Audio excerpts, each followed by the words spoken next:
They thought the deal was done. They swoop in. If they had a player of his quality to put in then, I think Arsenal would already have a Premier League title. How are they not the obvious favourites for the title? And they could be taking another target from their London rivals. It's the lack of depth or the lack of quality on the bench that has actually seen them miss out on the title.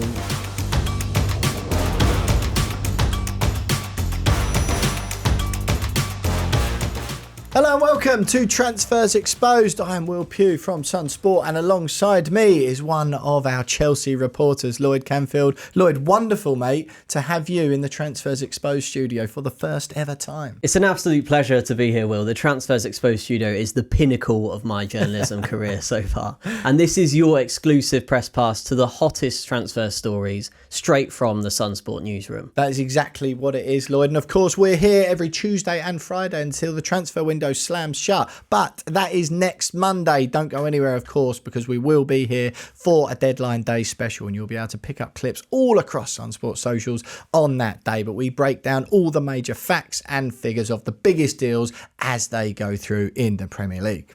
But today we're going to be turning our attention to Arsenal, who are on the hunt for yet another centre-back. That's right, another centre-back. And they could be taking another target from their London rivals. Absolutely. We saw them do it, of course, didn't we, Lloyd, with Eberechi Eze, taking him off of Tottenham's fingertips. Just as they thought the deal was done, they swoop in. But this time, it's Piero Hincapie, Bayer Leverkusen centre-back, who we reported on Transfers Exposed weeks ago now that the Blues were very keen on as a replacement to Levi Colwill, who, of course, is out for a significant period of time with that ACL injury. But it now appears that Arsenal are leading the race. £52 million. He's a handsome lad as well, isn't he, to be fair? 52 million quid. Arsenal looking at meeting that release clause. Bayer Leverkusen, a bit reluctant to let him go, to be honest. They've let quite some big players go already this summer. Frimpong, Wirtz, Jonathan Tah has left. The powerhouse at the back as he is. So they will be a little bit loath to lose both players. However, if Arsenal or Chelsea meet that release clause, they're probably not going to have too much chance. Now, you said to me just beforehand, Lloyd, you said, do they need him? Do you still feel that way? Arsenal, we're talking about? I don't think Arsenal need him at all. And the need of Chelsea for a centre-back is definitely superior to what Arsenal have. Arsenal have got so much talent at the back.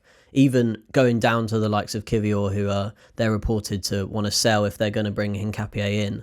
But Saliba, Gabriel is probably the best centre-back partnership in the league, so he's not going to displace one of those. He could fit in the left-back role. He can also play as a fullback, a defensive-minded fullback, as Calafiori does for them. But I don't necessarily think he's heaps better than Calafiori, if he is at all. And Arsenal also like to play with Miles Lewis-Skelly in that left-back role when he inverts into midfield. Sure. So I'm not sure they need him, definitely not as much as the likes of Chelsea, who obviously, as you mentioned, have lost Levi Colwill. But he is, again, if they can get him, he's a very talented recruit to add to that. And if they do get rid of Jakub Kivior, then he's an upgrade on him, even if he doesn't play. Well, that's interesting. So Kivior at the moment, Porto in Portugal are looking at Kivior. £25 million is the suggestion, a deal I think could be done at around 25 million is Arsenal's valuation. I think there's a very much strong sense that a deal will be done between 20 and 25 million and that Kivior will leave. Surely that Hincapie is, I totally understand what you're saying. It's harder for him to get guaranteed game time. Arsenal are going to be playing an awful lot of games this season. They need high level cover. One of the things that's been thrown at Arsenal quite regularly over the last 2 or 3 seasons is that their first 11 can give Liverpool and Manchester City a game on their day, their best 11, as we've seen countless occasions. But ultimately, it's the lack of depth or the lack of quality on the bench that has actually seen them miss out on the title, whereas Liverpool and Man City are bringing on world-class quality to replace world-class quality. Arsenal haven't always had that. So surely, even if Gabriel and Saliba are the main two, you still think it would be a good move for Arsenal if Hincapie would sort of be okay with playing second fiddle? Yeah, I think it's that's an improvement on Kivior, I guess, is my point. Yeah, that's the main thing. It's if he's okay with playing second fiddle, because we did see last season Kivior actually ended up playing a reasonable amount of games. And the season before that, when Arsenal obviously finished second again, they did so because of the loss of a centre-back, essentially. That's why they kind of fell off towards the end of the season. So he is undoubtedly a great signing. If they've got A, the money to sign him, and B, if he's happy to play second fiddle to Gabriel or Saliba, I think he is a great move. It's just whether they need to spend all that money on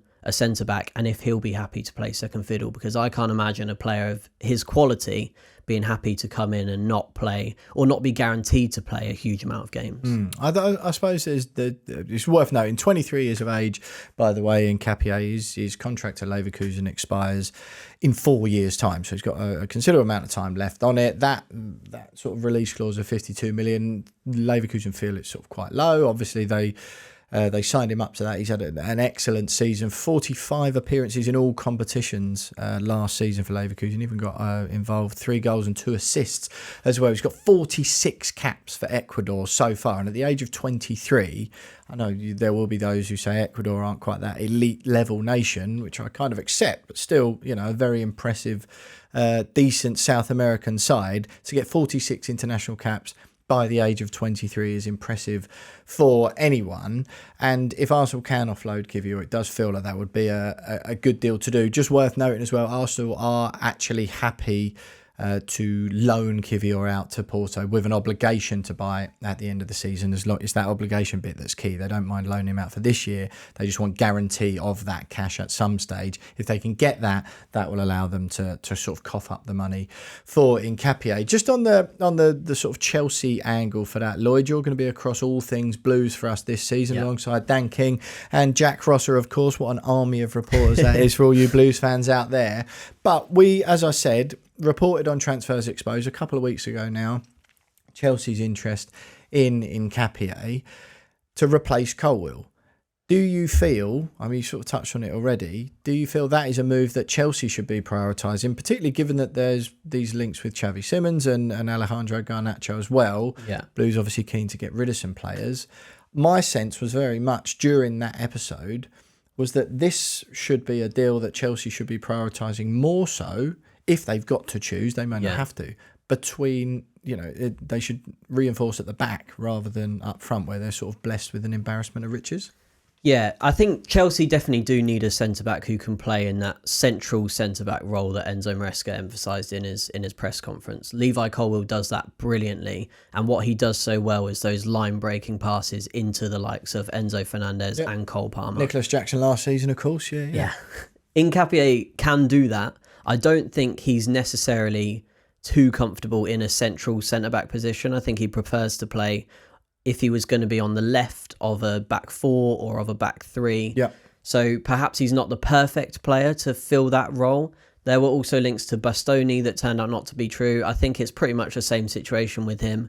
Left-footed centre-halves who could probably play that role but aren't necessarily going to be as good as Levi Colwill. For what it's worth, I don't think there are many centre-backs in world football as good as Levi Colwill at doing that specific role. One thing I do really like about Hincapié in terms of fitting in at Chelsea is that Chelsea have got an array of brilliant South American players. Yeah. I'm sure he would fit in brilliantly with Moises Caicedo, going forwards Kendry Páez at Enzo Fernandez, Chelsea. Estevao, Enzo Fernandez, Estevao. I'm sure he would come into that group and slot in perfectly. So if they are going to go for a centre-back, I don't see a whole lot of options around better than Hincapié for a reasonable price if that release clause can be met and he's happy to come. And for him, I think he'll definitely get more minutes at Chelsea than what he would at Arsenal. Well, that was going to be my next question, Lloyd. And I appreciate that there'll be Chelsea fans sort of keeping a keen eye on your cross-platform content you'll be producing for us this year. So you won't want to, you want to sort of keep them on side to an extent. But what is, and I mean holistically here, so game time, the project generally, what's the more attractive proposition for Hincapié, assuming that the wages on offer are going to be there or thereabouts the same at either club, which is our understanding? I think it's Chelsea. I think in terms of, as a footballer, you want to come in, you want to play games. If he's 23, like you said, he needs to go to somewhere where he can really develop his career, establish himself as a world-class centre-back, because he's not at that point yet. He definitely can go on to be that. but I wouldn't say he's there yet. And at Chelsea, the trajectory is good. The team are on a good trajectory. They've had a good start to the season. And I think if he comes into Chelsea and gets a good run of games, he can establish himself as one of the best centre-backs in the world, rather than just one of the best young centre-backs in the world. Yep. At Arsenal, he can definitely do that as well if he's given the game time, but I just can't see him getting in above Gabriel or Saliba. And the ceiling for him at Arsenal, I think, is being the best backup centre-back in the league, which... Chance, though, more chance, surely, that he ends up with a Premier League medal round his neck at the end of the season at the Emirates than he does at Stamford Bridge? I don't think so. There we go. A second place medal, maybe. There was also worth noting that Tottenham were having a look as well, but I think it feels very much like the Eberechi situation where Hincapie's made it quite clear, and his camp have, that his preference would be Arsenal or Chelsea over Tottenham, which probably won't be surprising to too many people, I suppose, but it certainly feels like one of those two London teams will get that deal done. Well, while Lloyd may be keen to keep Chelsea fans on side this season, obviously those sentiments don't express to those of a Gooner persuasion. Just quickly though, Lloyd, as it will be predominantly Arsenal fans watching this video, if they sign him, Arsenal, that will take their spending this summer to over 300 million quid. You've got Madueke, Gyökeres, Zubamendi, Norgard, Eza, Kepa and Mosquera have all come in. Liverpool, who look like Guéhi is going to be their sort of next big signing, the Isaac situation aside. Ibrahim Konaté's performance away at Newcastle showed that they are in desperate need of a centre-back, but Guéhi seems to be their preferred option, and Guéhi seems to prefer Anfield as well. Yeah. Not that a move anywhere else is totally off the table, but that seems to be the way the tide is flowing at the moment as far as Guéhi goes. Do you feel that with Arsenal's spending and what you've seen from Liverpool, if Arsenal therefore were to bring Hincapie in, do you feel, compared to Liverpool and what you've seen from both teams so far, and perhaps Manchester City as well, and if you want to throw Chelsea in the equation you can, do you think that would sort of get them in even better position and that they would be title front runners?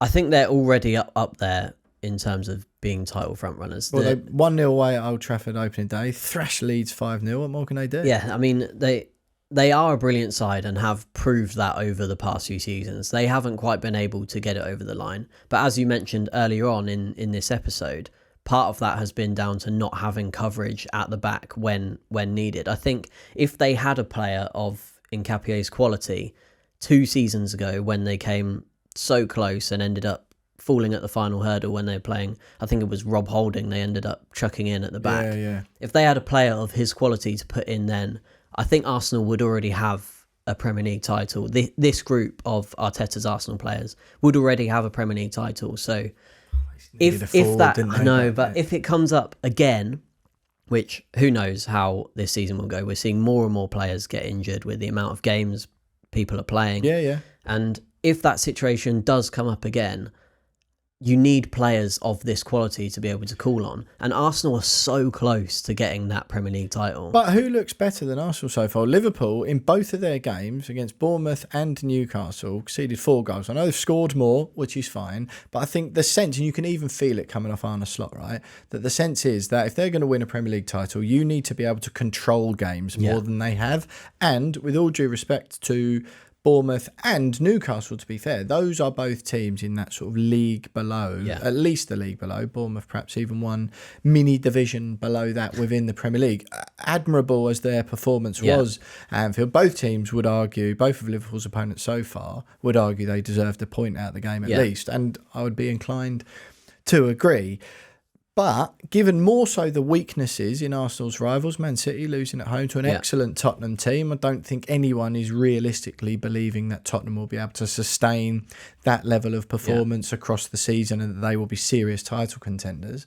Therefore, if you're Arsenal, particularly you bring this man in as well, that elevated quality and depth, how are they not the obvious favourites for the title after what we've seen, albeit just after 2 games? So I think the season before last, when they were kind of going toe-to-toe with City, they probably should have won the league that season and didn't manage to get it over the line. So the question isn't, do Arsenal have the quality? because Arsenal have shown they've got the quality, the players they've got, especially now bringing Gyökeres, Saka, obviously playing on that right side, the midfield reinforcements they've got. Rice is brilliant. The defence is probably the best in the Premier League. And would be even better with this Would man's be arrival, even better with him. It's just a matter of the reason they're not favourites is because they haven't shown that they can get it over the line. And this might be the season that they can, because they've got a proper striker, a proper quality striker.